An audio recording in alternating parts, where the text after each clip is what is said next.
Folks, where do we start?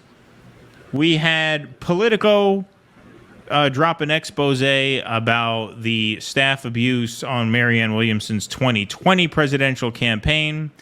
Shortly after that dropped, and we were told by Kyle Kulinski what a smear job that was without him having actually read the article for the audience to see because he was distorting the meaning of it. Shortly after that, you had Peter Dow. Lying about what was in it. Straight up lying about it. But shortly after that whole thing went down, you had Peter Dow, campaign manager, quits. You had Jason Call, higher up in the campaign, quits. Then you had Peter Dow say it was because his mother was sick, which always struck us as a strange excuse. We're not denying his mother was sick. We obviously wish his mother all the best, but we're saying it doesn't sound like that wasn't the reason. Right. What he first said was very mysteriously something to the effect of he's left the campaign, more to come. Right, more to come. Right. Then and then after he got the NDA treatment, oh, my mother's sick. There was later on, he claimed that they let him out of the NDA, and he's, it was very strange. But he didn't give much information on that second. No, and he never said anything nice about Marianne. No, he said he was proud of the platform. Yeah, it seemed that's what Jason Call said. It seemed like negotiated. Right. For whatever reason, he had negotiated what he was and wasn't willing to say. And what he wasn't willing to say was anything good about Marianne. Exactly. So after Peter Dow claims he was breaking his NDA or somewhat breaking his NDA, we thought, well, that sounds fishy because it doesn't sound like you're actually breaking it. It sounds like you are saying what they allowed you to say so that you wouldn't violate the parts of the NDA that they can't have you violate, or else they'll have to go after you in court. We just said that sounds kind of fishy. That sounds kind of weird. We then get a message from someone whose identity we will not reveal, from someone who worked on the Marianne campaign, saying that the reason why they are not able to talk more is because of the NDAs. Then the field director quits and posts on Facebook that this campaign is a giant scam and that she's only doing it to raise her profile in advance of a book coming out. Again, nothing from any of Marianne World's media allies about any of this, right? So that's where we are in the timeline. So they only, in fact, now that you mention it, Kyle's distortion of that Politico piece, I believe, is the only coverage any of these commentators, Bree, Katie, Crystal, Kyle, any of them who have been propping up her campaign, some more overtly than others, but all of them have really made it pretty clear that they're Marianne stans. With Bree ridiculously touting her poll numbers last week. I mean, it was almost a fucking non sequitur, the tweet that she put up. As far as I know, and correct me if I'm wrong, that piece Kyle did was the only piece any of them ever did addressing any of this. To even acknowledge that. Yeah, to my knowledge, that's true. I believe that is true. Which is kind of remarkable given that you keep pretending that she's legitimately running for president. Of course. Oh, well, absolutely. Right. So we have this huge timeline of an expose dropping about the 2020 campaign. Then we have staff members drop out left and right. They say that first they say we can't say anything because of the NDA. Then they say we're kind of breaking the NDA. Right. Then you have someone message us saying, no, we can't say we can't break the NDA. Then you have the field director saying, fuck it, I am breaking the NDA. I'm saying she's in it to sell a book. He then takes that down because I'm assuming they told him that he had better take that down. But now we have the big one. This is the big one, folks. This is from Jen Dyes at Courage News, formerly Jordan Sheridan's partner there at Status Quo. She obtained a letter from 7 anonymous staffers. The letter, whose signatories have been granted anonymity due to their fear of legal backlash from strict Williamson NDAs and other threats of legal action, follows. Here is the letter. We're going to read the whole thing. To our fellow Americans, We are a collective of former staff, both resigned and terminated, of the 2024 Marianne Williamson for President campaign. We are all longtime dedicated supporters of the progressive movement. Our combined professional experience includes work on over 100 political campaigns, as well as ballot initiatives and activist work. Each of us joined this campaign in good faith and with the best of intentions, many setting aside or leaving other valuable work, each making a personal investment towards seeing the first progressive president in our lifetime and the first woman president in the history of the United States. We were all genuinely enthusiastic about Williamson's campaign when we started, and we believed it had the potential to change the direction of the country for the better. Today we come forward with heavy hearts because we were deceived, intentionally or unintentionally, and we know others are still being deceived by the continuance of Marianne Williamson's presidential campaign. Our goal in making this statement is to be transparent and to bring awareness to the fact that the campaign has been repeatedly sabotaged by the candidate herself, which corroborates exactly what the director said. Okay, a lot of this, and for all we know, he might be one of the signatories on this. It would actually surprise me if he wasn't. It wouldn't surprise me if the person who reached out to us is one of the signatories on this as well. Right. As a candidate, Williamson has consistently prevented staff from completing the work necessary to run a campaign or win an election, disregarding their experience and expertise. Despite having a staff full of competent professionals, she continually micromanages the campaign, disallowing any growth or forward momentum for the campaign as a whole. See, that's really interesting because the guy said, Jeremy, I can't remember his last name actually, but he said that, she's not interested in winning. She's interested in selling a book. So if you have people in here who are actually trying to build a campaign infrastructure out, but that campaign infrastructure doesn't serve to boost her profile when the book comes out or to get her podcast appearances, then why would she be interested in that? Right. And also, we always said about her that in the end, where is Marianne's line? Where's the line where you're not going to be welcome at the best parties in LA anymore? Where is the line where you're going to be persona non grata? That's her line. So, she might feel like her line is to seriously run a campaign against Joe Biden, right? I mean, as long as she's just running it like a book tour, she doesn't piss off the people in Beverly Hills. Right. No, indeed. Williamson assigns tasks to staff that directly conflict with the advice of the experts she hired.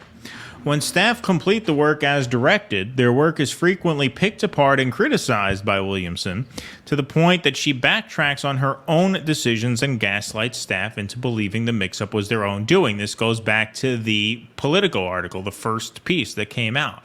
Right, she would reschedule meetings, and then the staff, she would back out of meetings at the last minute, and then she would blame the staff on scheduling it wrong.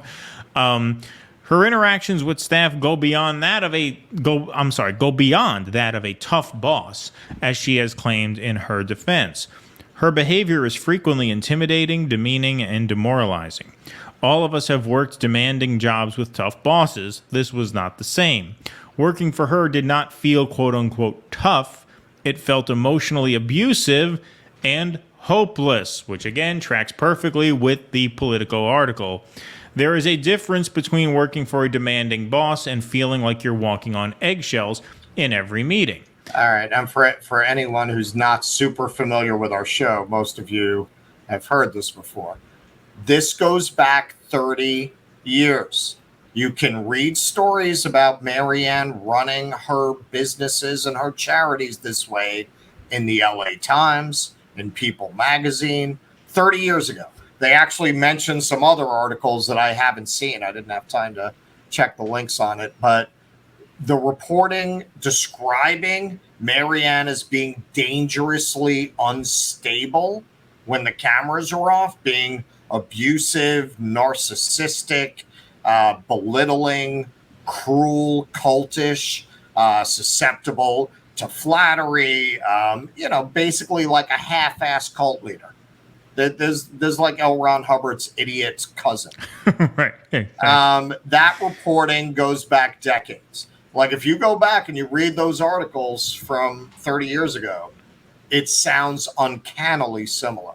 And we did. We pulled the source articles when we did that segment. We did. It sounds exactly like what they're describing here. So they're all crazy. This is all a misinterpretation across decades. Various different people all saying exactly the same things about her. This is all made up. And once again, I want to point out, because it's truly fucking disgusting, that so many of the commentators in the quote-unquote alternative media space have not asked her a single question about this, even as it doesn't matter how many of these articles come out, they will not stop platforming her. They will never amazing. Acknowledge these points. Like, they will act as if these have never come out. Happened. And to the extent they have acknowledged it, Kyle Kulinski just flat out lied about it. Just absolute lied about it. We did a whole 40-minute segment debunking every lie that he told his audience during that video. And so, they have not dealt with this honestly at all, which I just have to say, hearkening back to our last segment, look at the difference, right? I plan to vote for Cornel West. As soon as that Daily Beast article came out, we did a segment on it. I said, yeah, maybe this is true. Maybe this is true. Looks like it is. That's a shame. Fuck you, I'm voting for him anyway. Like, if they had just come out and say, yeah, no, she's a nightmare of a person, but we really want to challenge Joe Biden, so we're voting for her anyway. Okay, fine, fair enough. Yeah, I can look fair at enough. that. But sure. they're acting like this has never happened. They're they're just avoiding it, and then when they do acknowledge it, they just lie about it. I'm sorry. How fucking dare you get up and expect people to take you seriously, to consider you a person of integrity, to consider you somebody whose political opinions have any value, when you keep platforming this sick individual who has decades of history of severely abusing people to the point that they describe the experience as traumatic. You're supposed to be these left woke people, and you are platforming this abusive boss. I mean, this is the whole problem with the PMC class. And what's really infuriating to me, it's not even the platforming, honestly. It's more the gaslighting about it. Right? Like, if they had done it the way I just described it. It's that too. Yeah. It's not it's the same thing as the media that they pretend not to be a part of, or not to be an extension of, right? It's the same thing. It's the same thing we were talking about in the MSNBC thing. It's okay as long as it's someone they like abusing their staff. Right. This is, you're supposed to care about things like that, right? She's a girl boss. She should have been in the Barbie movie. Right, exactly. She's a girl. She should have had a cameo there as like the local spiritual leader in Barbie world or something. Exactly. Right. As long as this is somebody whose cultural signaling you are comfortable with, right? You like hanging out with Marianne. You like being in the company of that. I think they're impressed with the LA Hollywood shit. But don't come out after this campaign crashes and burns and be talking about how much you care about justice and you care about workers. You didn't give a fuck about her workers. Exactly. You put all of your credibility, some more than others, into keeping this absurd parody of a campaign going, even though it was very, very clear that it was ridiculous on its face. And even as more and more people came out begging people not to get, that was the first thing in Politico. The people who came out to Politico said, please don't get involved in our campaign. You're going to have such a horrible experience. And you, as people who are supposed to be pro-worker, you didn't feel a need to report that. Not only did you not report that, you continue, even now, to prop up this sick fucking maniac. And people are supposed to watch your podcasts and your shows and your takes and consider you an honest actor. Any credibility these people had is torched forever after. You might agree with them on this issue. You might agree with them on that issue. But overall, the way they handled Marianne, they showed you who they are. Never forget it. Yeah, no, indeed. Indeed. And, like I said, the fact that they have not dealt with any of this at all, and the one time one of them did, it was in the most dishonest way possible. Additionally, Williamson is very impressionable and susceptible to flattery. She regularly adopts the opinions of the friend or fan she last spoke with and gives direction to staff based on their comments. This is a thing with rich people, too. People think they're smart. They're not. They're very impulsive. They believe the last thing that they heard, and they will make very, very quick strategic adjustments based on that. And then if you don't follow their whim, then you're the asshole, and they crack the whip on you. Yeah, so it that sounds makes a little sense. like Trump. Sounds a little like what we've heard about Trump. A little Trumpian. Trumpian. I mean, this could be Elon. This could be any of these guys. These guys are they're impulsive. They're very prone to flattery, ego stroking, advice, right? At times when this directly contradicts the advice of the experts on her staff, she reacts by saying, I am the candidate. I love this. Or I have run for office and you haven't. Is that what you call it? Is that what you call it? You ran a joke campaign 4 years ago. You're running now. And this is the fantastic part, disregarding that some on staff have also run for office. Yeah, so there are actually people on your staff who have run real campaigns, not presidential campaigns, but real campaigns nonetheless. Not like a Jim Morrison tribute tour. Yeah, right. Exactly. Who actually have run for office for real. As such, we believe that her unpredictable nature and erratic behavior, which contribute to the constant turnover of campaign staff, is conducive to leading a presidential administration. Not conducive. Or a nation.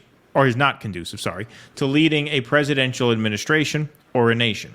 We were wrong to believe she is the leader our country needs at this critical time, even if the campaign were in a position to win. So that's a very strong statement. They're saying, look, even if she were gaining momentum, even if she had a real chance, we could not in good conscience support her because of what it's like to work for her. That's a very, very strong statement, because I would think a lot of this is motivated by the fact that, well, the campaign's out of money and it's out of gas, so let's just get the fuck out. They're saying no. They're saying, according to this letter, they're saying, even if this had a Bernie-like momentum, we would jump ship and tell everybody stay away.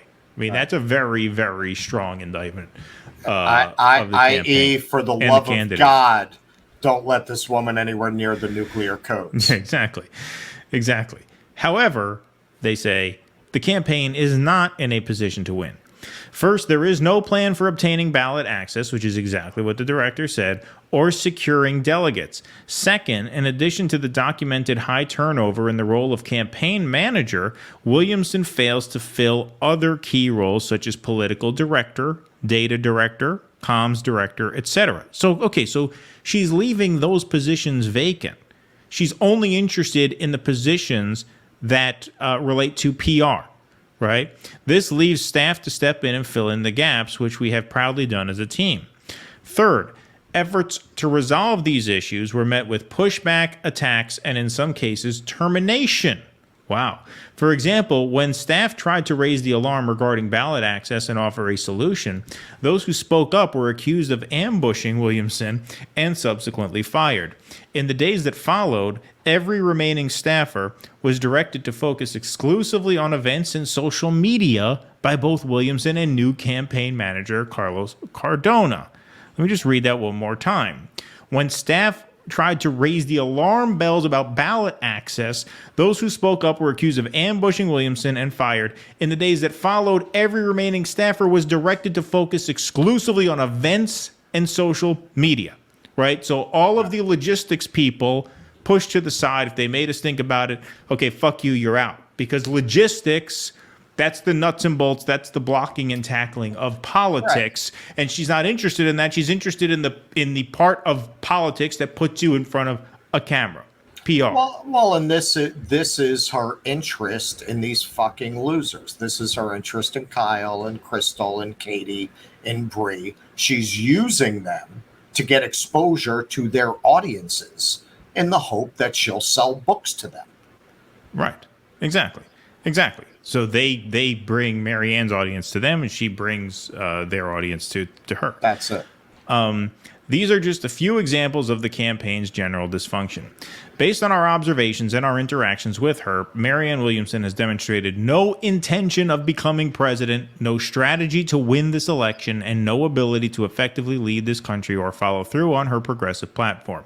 For all the reasons shared above and more, we are forced to conclude that this campaign is an experiment in deception and that we as staff played a role in that. We cannot in good conscience allow it to continue without being challenged publicly.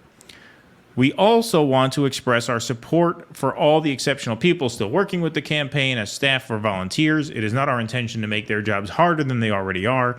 These are incredibly talented individuals who have our ongoing and unwavering respect, gratitude, and support. Early in the campaign, there was an effort to unionize, and we hope for their health and safety that the remaining staff are able to pursue that. Well, they're not going to have much time, I don't think. I think the campaign's about to close up shop pretty soon. Finally, we hope this experience does not dissuade our younger colleagues from continuing to fight for their progressive values and the future they deserve. That's another cost of this, is that you turn a lot of, idealistic young people who volunteered for her campaign and got jobs on her campaign, you turn them into cynics like us. Now they're going to get into the podcasting world and they're going to start competing with us. Yeah. Right? Jaded couple of bastards we are. Don't try it, fuckers. Don't think about it. We have deeply considered the ramifications and retaliation we may be subjected to for speaking out. We are all operating with integrity, knowing that our careers and reputations are on the line, to ensure that people are not further deceived by a mismanaged presidential campaign with no path to victory. We joined this campaign because we believed in Williamson's potential to deliver the better future promised by her progressive platform. However, no amount of time, money, or energy will contribute to this campaign's success. We encourage donors, especially with those with recurring donations, to stop and ask yourselves if your hard-earned money, I hope Nick Cruz reads this, we encourage donors, especially those with recurring donations, to stop and ask yourselves if your hard-earned money would be better spent elsewhere. That's the point that Nick made to Marianne way early on in the campaign. Why should the working class who sunk $100 million in the Bernie campaign, why should they devote their limited time and money and resources to you? And he got a lot of shit for asking that question. We gave him credit for asking that question, but he got a lot of criticism for asking that question. And here the staff is, right from their mouth, saying, no, if you are making a recurring donation, stop and ask yourself if this is the best way to invest your resources. I mean, really, there are 7 of them, and there are probably 6 people with recurring donations. They couldn't have just called them? Yeah, I could have called them up, right, exactly. To remaining volunteers, we urge you to find credible activist and political work on which to focus your energy and resources. Thank you sincerely. So there's the staff letter. Okay, and if you do read that article, and I would highly recommend reading it, it gets into some really interesting things. CJ actually tweeted out a couple of responses to the biggest Marianne troll online. And it's been pretty clear to me for a while, I don't want to give her oxygen by naming her, that she's working for Marianne. And she pretends she's not. She pretends that she's a former staffer who had a wonderful experience. And just out of the consideration for how amazing a person Marianne is, she just wants to correct the record. But this mentions that Marianne is deeply concerned that she'll call staffers in the middle of the night about low followed accounts that say something negative about her, which means we're probably on our fucking radar. She's paying attention to that shit. She's gonna put a hex on us. Yeah. This article says she's very concerned with that, with what people say about her on social media. And she does have people trolling around online. I mean, I've only really noticed one of them, but she seems to be everywhere. If you say a bad thing about Marianne, she shows up. Yeah, I mean, it's a lost cause by now, as we all know. Please clap.